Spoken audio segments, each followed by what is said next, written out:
السلام علیکم۔ پیارے نبی حضرت محمد صلی اللہ علیہ وسلم نے فرمایا کہ کسی جنگل میں ایک شخص رہتا تھا۔ بدلی میں اس نے یکایک یہ آواز سنی کہ فلاں شخص کے باغ کو پانی دے۔ اس آواز کے ساتھ وہ بدلی چلی اور ایک کنکریلے پتھریلے علاقے میں خوب پانی برسا اور تمام ایک نالے میں جمع ہو کر چلا۔ یہ شخص اس پانی کے پیچھے ہو لیا۔ دیکھتا کیا ہے کہ ایک شخص اپنے باغ میں کھڑا ہوا بیلچے سے پانی بھر رہا ہے۔ اس نے باغ والے سے پوچھا کہ اے اللہ کے بندے، تیرا نام کیا ہے؟ اس نے وہی نام بتایا جو اس نے بدلی سے سنا تھا۔ پھر باغ والے نے اس سے پوچھا، اے خدا کے بندے، تو میرا نام کیوں پوچھتا ہے؟ اس نے کہا کہ میں نے اس بدلی میں جس کا یہ پانی ہے ایک آواز سنی کہ تیرا نام لے کر کہا کہ اس کے باغ کو پانی دے۔ تو ایسا کیا کام کرتا ہے کہ اتنا مقبول ہے؟ اس نے کہا، جب تو نے پوچھا تو مجھ کو کہنا ہی پڑا کہ میں اس کی کل پیداوار کو دیکھتا ہوں اور 1/3 خیرات کر دیتا ہوں، 1/3 اپنے بال بچوں کے لیے رکھ لیتا ہوں اور 1/3 پھر اس باغ میں لگا دیتا ہوں۔ سبحان اللہ! خدا کی کیا رحمت ہے کہ جو اس کے کہے پر چلتا ہے اس کے انجانے ہی کام اس طرح پورے ہو جاتے ہیں کہ اسے خبر بھی نہیں ہوتی۔ سچ ہے، جو اللہ کا ہو گیا اس کا اللہ ہو گیا۔ اللہ کے رسول صلی اللہ علیہ وسلم نے ایک بار فرمایا کہ بنی اسرائیل میں 3 آدمی تھے، ایک کوڑی، دوسرا گنجا اور تیسرا اندھا۔ اللہ تعالیٰ نے ان کو آزمانا چاہا اور ان کے پاس ایک فرشتہ بھیجا۔ پہلے وہ کوڑی کے پاس آیا اور پوچھا، تجھ کو کیا چیز پیاری ہے؟ اس نے کہا، مجھے اچھی رنگت اور سندر خال مل جائے اور یہ بیماری جاتی رہے جس سے لوگ مجھ کو اپنے پاس بیٹھنے نہیں دیتے اور گھن کرتے ہیں۔ اس فرشتے نے اپنا ہاتھ اس کے بدن پر پھیر دیا، وہ اسی وقت اچھا ہو گیا اور اچھی کھال اور سندر رنگ نکل آیا۔ پھر پوچھا، تجھ کو کیسا مال پسند ہے؟ اس نے کہا، اونٹ۔ اس نے ایک گابھن اونٹنی بھی اسے دے دی اور کہا، اللہ تعالیٰ اس میں برکت دے۔ پھر گنجے کے پاس آیا اور پوچھا، تجھ کو کیا چیز پیاری ہے؟ کہا، میرے بال اچھے نکل آئے اور یہ بیماری مجھ سے جاتی رہے کہ لوگ جس سے گھن کرتے ہیں۔ فرشتے نے اپنا ہاتھ اس کے سر پر پھیر دیا، وہ ترنت اچھا ہو گیا اور اچھے بال نکل آئے۔ پھر پوچھا، تم کو کیسا مال پسند ہے؟ اس نے کہا، گائے۔ پھر اس کو ایک گابھن گائے دے دی اور کہا، اللہ تعالیٰ اس میں برکت دے۔ تینوں کے جانوروں نے بچے دیے۔ تھوڑے دنوں میں اس کے اونٹوں سے جنگل بھر گیا اور اس کی گایوں اور اس کی بکریوں سے بھی۔ پھر وہ فرشتہ خدا کے حکم سے اسی پہلی صورت میں کوڑی کے پاس آیا اور کہا، میں ایک غریب آدمی ہوں، میرے سفر کا سامان چوک گیا ہے، آج میرے پہنچنے کا کوئی سادھن نہیں سوائے خدا کے اور پھر تیرا۔ میں اللہ کے نام پر جس نے تجھے اچھی رنگت اور سندر خوبصورت کھال دی، تجھ سے ایک اونٹ مانگتا ہوں کہ اس پر سوار ہو کر اپنے گھر پہنچ جاؤ۔ وہ بولا، سے چل دور ہو، مجھے اور بہت سے حق ادا کرنے ہیں، تیرے دینے کی اس میں کوئی گنجائش نہیں۔ فرشتے نے کہا، شاید تجھ کو میں پہچانتا ہوں، کیا تو کوڑی نہیں تھا کہ لوگ تجھ سے گھن کرتے تھے، اور کیا تو غریب نہیں تھا پھر تجھ کو خدا نے اتنا بہت مال دیا؟ اس نے کہا، واہ کیا خوب، یہ مال تو میری کئی پیڑھیوں سے باپ دادا کے وقت سے چلا آتا ہے۔ فرشتے نے کہا، اگر تو جھوٹا ہو تو خدا تجھ کو ویسا ہی کر دے جیسا تو پہلے تھا۔ پھر گنجے کے پاس اسی پہلی صورت میں آیا اور اسی طرح کے سوال کیا، اس نے بھی ویسا ہی جواب دیا۔ فرشتے نے کہا، تو جھوٹا ہو تو پھر خدا تجھ کو ویسا ہی کر دے جیسے پہلے تھا۔ پھر اندھے کے پاس اس پہلی صورت میں آیا اور کہا، مسافر ہوں، بے سامان ہو گیا ہوں، آج خدا کے علاوہ اور پھر تیرے علاوہ کوئی سادھن نہیں ہے۔ میں اس کے نام پر جس نے دوبارہ تجھ کو نگاہ دی، تجھ کو ایک بکری مانگتا ہوں کہ اس سے اپنی کاروائی کر کے سفر پورا کروں۔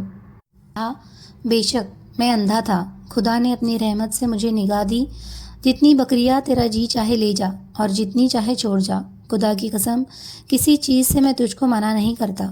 فرشتے نے کہا، تو اپنا مال اپنے پاس رکھ، مجھ کو کچھ نہیں چاہیے، تم تینوں کی صرف آزمائش منظور تھی سو ہو چکی، خدا تجھ سے خوش اور ان دونوں سے ناخوش ہوا۔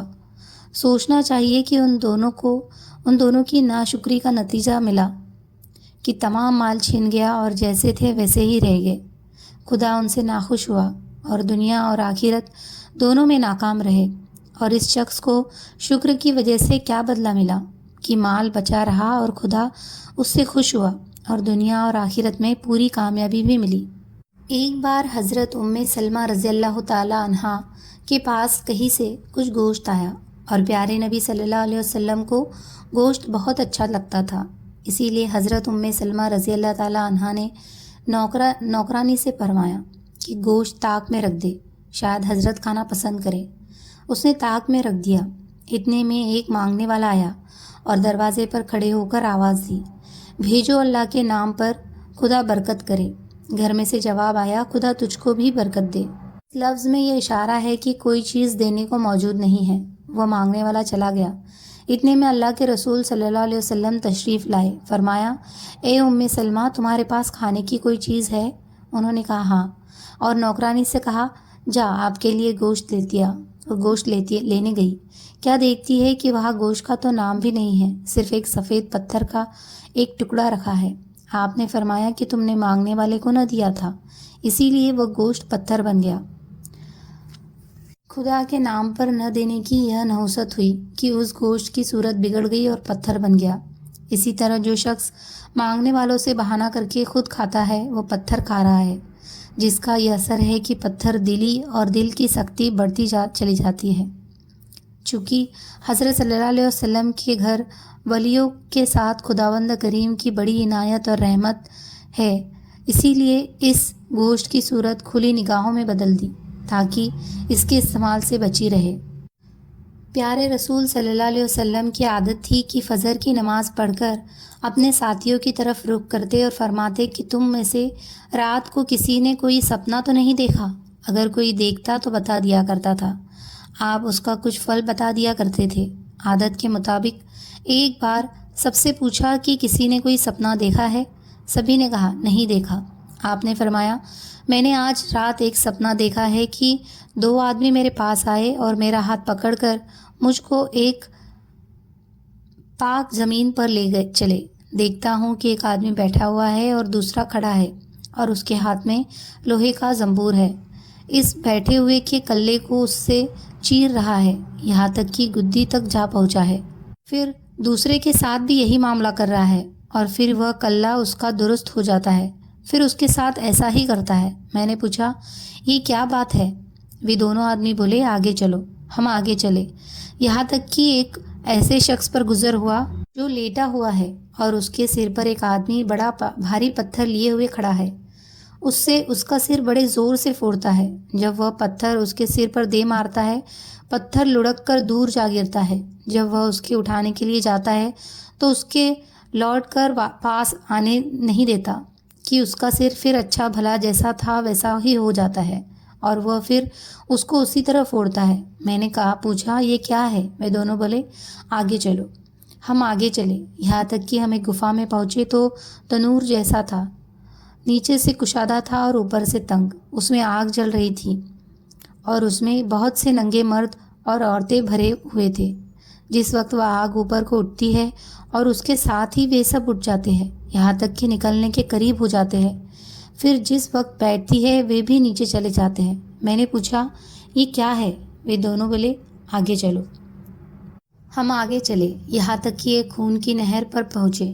اس کے بیچ میں ایک آدمی کھڑا ہے اور نہر کے کنارے پر ایک آدمی کھڑا ہے اور اس کے سامنے بہت سے پتھر پڑے ہیں۔ وہ نہر کے اندر والا آدمی نہر کے کنارے کی طرف آتا ہے۔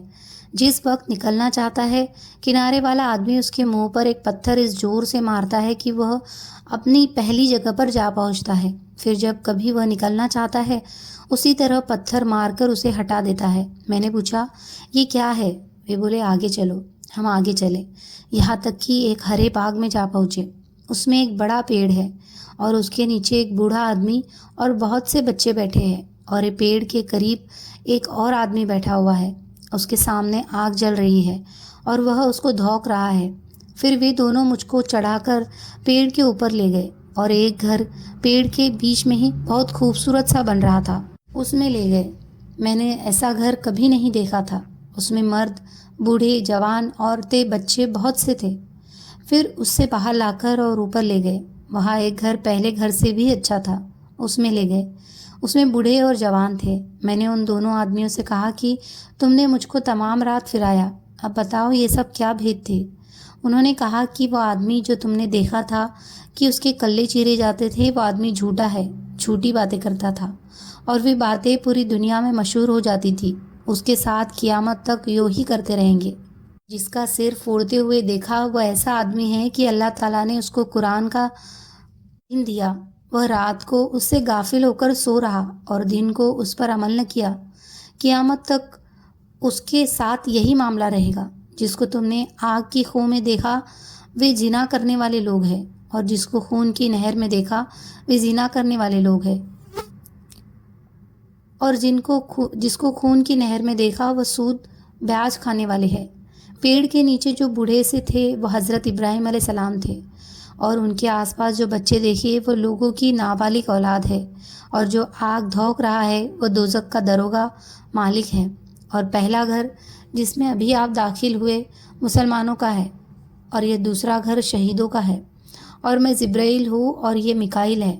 پھر بولے، سر اوپر اٹھاؤ۔ میں نے سر اوپر اٹھایا تو میرے اوپر ایک سفید بادل دکھ پڑا۔ بولے، یہ تمہارا گھر ہے۔ میں نے کہا، مجھے چھوڑو، میں نے اپنے گھر میں داخل ہو جاؤں۔